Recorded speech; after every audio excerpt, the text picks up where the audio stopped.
Sister Mary Kovoor ഒരിക്കൽ ഇവിടെ ദൈവവചനം ശുശ്രൂഷിച്ചപ്പോൾ ഇങ്ങനെ പറഞ്ഞു, നദികൾ ചേർന്ന് നടത്തിയ ഒരു കോൺഫറൻസിൽ ഒരു നദി പറഞ്ഞ് എനിക്കാണ് ഏറ്റവും ആഴക്കൂടുതൽ, അതുകൊണ്ട് ഞാനാണ് വലുത്. അങ്ങനെ ആഴമുള്ള നദികൾ ഒരുമിച്ച് മാറി. വേറൊരു നദി പറഞ്ഞ് എനിക്കാണ് നീളക്കൂടുതൽ, എനിക്ക് അതിനകത്ത് പോയാൽ മതി, നീളമുള്ള നദികൾ വേറെ മാറി.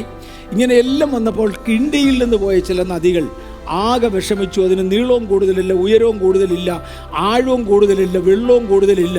എന്നാ പറയേണ്ടതെന്ന് അറിയാൻ വയ്യ, ഇടയ്ക്കിടയ്ക്ക് ഉണങ്ങുകയും ചെയ്യുന്നതാണ്. അപ്പോൾ ആ നദിയോട് വെച്ച് നിനക്കെന്തോ പ്രത്യേകത പറയാനുണ്ടെന്ന് ചോദിച്ചപ്പോൾ ആ നദി പറഞ്ഞതായി ഒരു പ്രത്യേകത, സിസ്റ്റർ മേരി കോവൂര് പറഞ്ഞ നദിയുടെ പേര് ഞാൻ ഓർക്കുന്നില്ല, അത് പറഞ്ഞാൽ കൂടെ അങ്ങ് ഡ്രൈ ആകും, ഇടയ്ക്കിടയ്ക്ക് അങ്ങ് കരിഞ്ഞ് വരണ്ട പോലെ ആകും. പക്ഷെങ്കിൽ കിഴക്കേ മലയിൽ ഒറ്റ മഴ പെയ്താൽ അന്ന് ഞാൻ കവിഞ്ഞൊഴുകും. കിഴക്കേ മലയിൽ ഒറ്റ മഴ പെയ്താൽ അന്ന് ഞാൻ കവിഞ്ഞൊഴുകും. അതാണ് എൻ്റെ പ്രത്യേകത. ഇതിനകത്തിരിക്കുന്ന ചിലരുടെ പ്രത്യേകത അതാണ്. ദൈവത്തിങ്കിൽ നിന്ന് ഒരു വാക്ക് കേട്ടാൽ, ഒരൊറ്റ വാക്ക് എന്നെ ഉത്തേജിപ്പിക്കുന്നത് കണ്ടാൽ ഞാൻ എഴുന്നേൽക്കും.